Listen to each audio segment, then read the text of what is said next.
I am Dr. Evelyn, your naturopathic doctor and traditional Chinese medicine practitioner. After healing my own hormones and working with hundreds of women, I can tell you that sleep is a non-negotiable. But not just any sleep. You need deep, dark, hormone healing sleep. If you feel wired at night and tired in the morning and you feel like your hormones are just off, your bedroom lighting might be the culprit.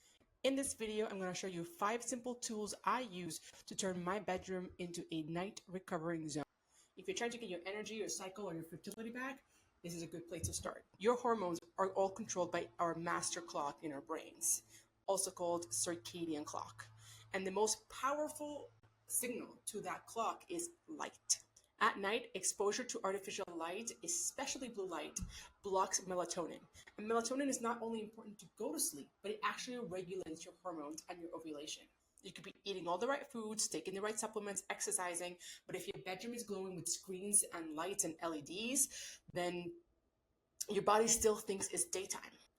So how can we optimize our circadian rhythms short of being in pitch black darkness from sundown to sunrise? Well, here's 5 tools I use in my home to regulate my own hormones and my own circadian rhythm.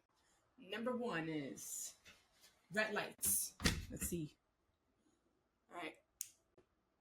Okay, it does not look very red on camera, but I promise you, I'll put a picture in. It is just red. So this is an LED light. It's a color changing LED with a remote. Please do not get the ones that have an app, because then you get into EMF problems and that's a whole different story. So red lights. Once sun is down, no more regular lights, just red lights. The red does not have the same effect as all the other colors that trigger your cortisol and suppress your. So you can swap all your bedside table lights. Honestly, I just swapped all my lights are always red. I do have a couple of orange ones for daytime, but I do not use any more regular lights at all in the house. Second is this right here. These are blue blocking glasses, which I'm wearing right now because of the camera light that I'm using to make this video look, I guess, good. So these block blue light from your environment. So at night, if you're looking at screens, if you have any lights on, because it's not just the lights in your house, but if you're outside, if you have street lights outside of your window, these all help with that. And the glasses that you get need to be orange. They sometimes sell blue blocking glasses, but if they're completely transparent, they're not blocking enough of that blue light. It does nothing. You need, if it does not look orange, if you don't look ridiculous like me, it's not doing the job. So that's number 2. If you're going to look at screens, especially, please get yourself blue blocking glasses and wear them from sundown until you go to sleep. Number 3 is blue light software. So this is for your computers, for your phones. A lot of phones now come with it. It's usually the eye strain setting on your phone, but there's other softwares.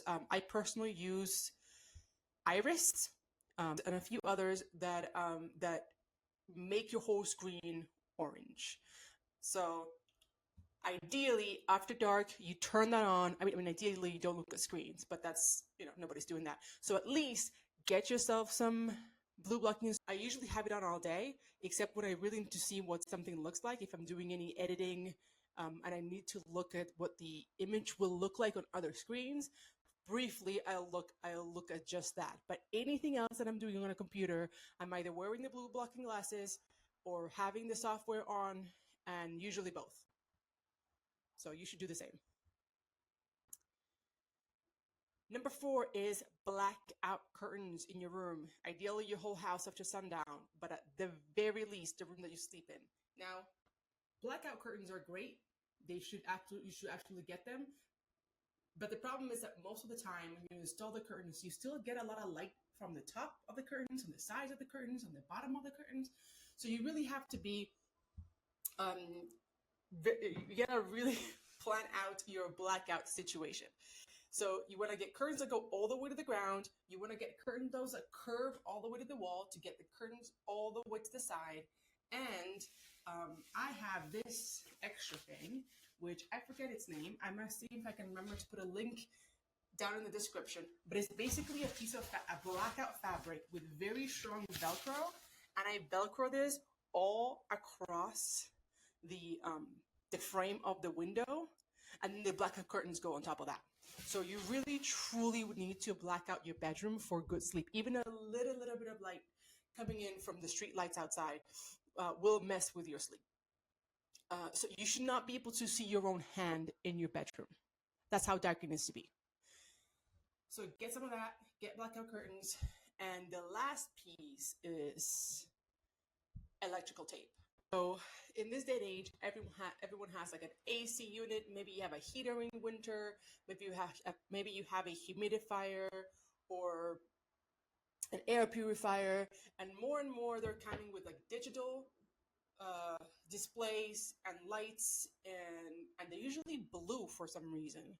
So that's a lot of extra blue light that you're putting in your room, and that is messing with your sleep and messing with your hormones. So electrical tape is a cheap way, is usually very opaque. It works pretty good, and you put that on top of all the different indicator lights on all of your devices. Um, Ideally, if you don't have any devices and you're trying to get one, get the ones that are the most analog as possible. Just reduce the amount of displays and lights and artificial lights in your bedroom as much as you can. When you can't, use some e-tape. Um, and I know this works for a fact. I had a client who she had insomnia since she was 7, and she's in her 60s now. And only after using, I think all she did was use the glasses at night.